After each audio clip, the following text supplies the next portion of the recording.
Hola, mis hermanas y hermanos, condiscípulos de Jesucristo.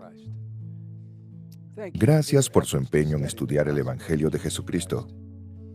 Les prometo que el estudio de las Escrituras y su deseo de seguir al Salvador con más intención bendecirán su vida en la tierra y su vida eterna. He orado sobre lo que podría compartir con ustedes. Estoy en el centro de conferencias en Salt Lake City. Vengan a una hermosa área llamada la Sala de los Profetas. Estos son los bustos de los presidentes de la iglesia, comenzando con José Smith. David O. McKay fue el profeta desde mi niñez hasta mis 18 años. En esos años, desarrollé el testimonio de que él era un profeta de Dios. Aún recuerdo las frases que enseñó y me impactaron, como por ejemplo, sea lo que fueres, bien te desempeñes. Y la batalla más importante tiene lugar en lo más recóndito del alma. Desearía que cada uno de ustedes compartiera algo que dijo un profeta y que cambió su vida. Se puede recibir un testimonio del profeta sin siquiera conocerlo. Eso me sucedió a mí. Joseph Fielding Smith y Harold B. Lee presidieron la iglesia durante mi misión en Francia en la década de 1970. Sus consejos y enseñanzas influyeron mucho en mi vida. En 1974, mientras asistía a la Universidad Brigham Young, conocí a un profeta viviente, el presidente Spencer W. Kimball. Mi vida discurría entre muchas decisiones y recuerdo con aprecio el consejo que me dio sobre el matrimonio y mi futura familia, el cual contradecía la creencia popular del momento. En 1993, cuando fui llamado autoridad general, el presidente Ezra Taft Benson era el profeta. A él lo siguieron los presidentes Howard W. Hunter, Gordon B. Hinckley, Thomas S. Monson y Russell M. Nelson. He llegado a conocer personalmente a los profetas del Señor. He visto su gran amor por Dios, su poderosa fe en Jesucristo y su dedicación a la causa del Evangelio restaurado. Testifico que sus consejos son las palabras de Dios para nosotros. Vayamos a la sesión 21 de Doctrina y Convenios. Estas palabras del Salvador comunicadas al profeta José Smith se aplican a nosotros cuando escuchamos a los profetas del Señor. El Señor nos dice en el versículo 5 cómo recibir las palabras del profeta. Porque recibiréis su palabra con toda fe y paciencia, como si viniera de mi propia boca.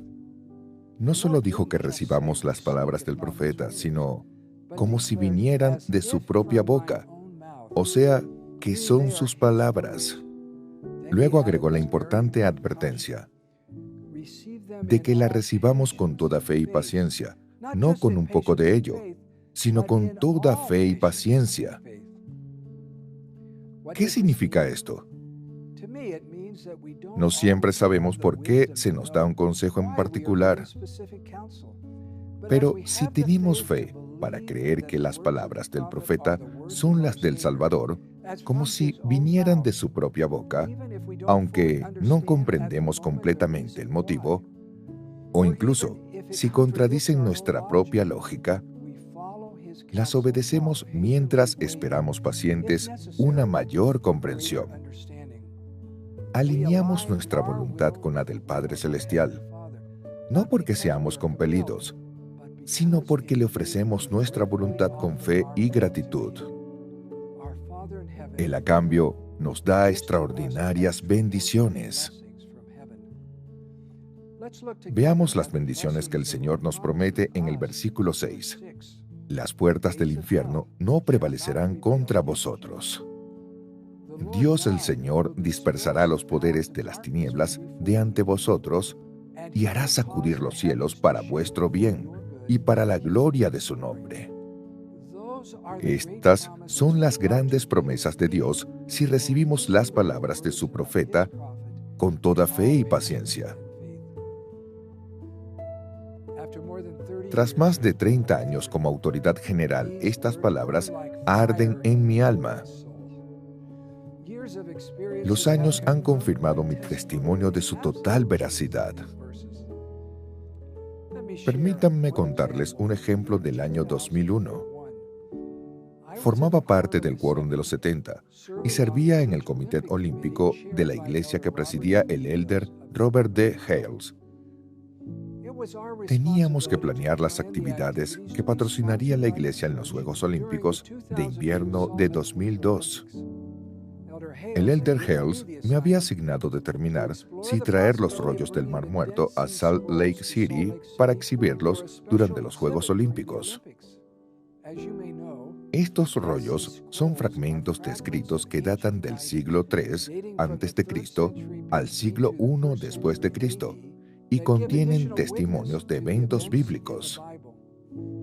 Parecía una oportunidad para que la iglesia patrocinase una experiencia de interés mundial.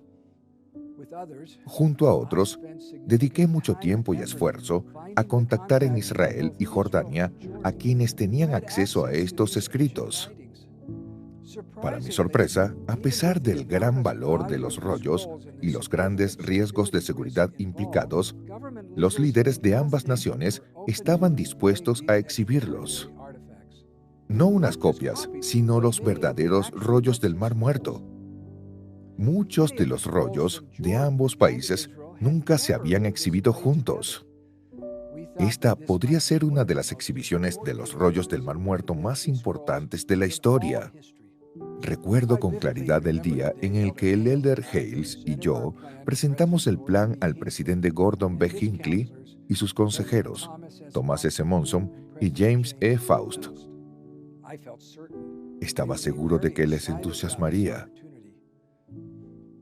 Tras escuchar atentos la presentación, el presidente Hinckley lo meditó seriamente y dijo: "No me siento bien al respecto. No creo que debamos hacerlo". Y agregó: "Me intranquiliza lo que acontecerá en el mundo en los próximos meses". Salí de la presentación un poco decepcionado. El elder Hales me recordó de forma simple, pero poderosa, lo que yo ya sabía y creía. Me dijo: "Neil, estabas muy entusiasmado con la exhibición, pero cuando la primera presidencia habla, nosotros obedecemos". Meses más tarde, el 11 de septiembre de 2001, poco después de los Juegos Olímpicos de Invierno, el mundo cambió cuando varios aviones se estrellaron intencionalmente contra las Torres Gemelas en Nueva York y el Pentágono en Washington, D.C. La visión profética del presidente Hinckley preservó los rollos del Mar Muerto después de aquel día y le evitó una situación difícil a la iglesia. Gran parte del consejo, la dirección y la guía que recibimos del Señor mediante la primera presidencia y el Quórum de los 12, a quienes sostenemos como profetas, videntes y reveladores, no está relacionada con acontecimientos del mundo, sino con planificar nuestra vida, disciplinarnos, amar a Dios con todo nuestro corazón y amar al prójimo, guardar los mandamientos y ser verdaderos discípulos de Jesucristo. Si seguimos con toda fe y paciencia la guía del profeta de Dios, de la primera presidencia y del Quórum de los 12, aunque difiera en nuestra propia lógica, aunque no podamos ver el final desde el principio, nos mantendremos espiritualmente a salvo y Dios nos bendecirá de manera poderosa.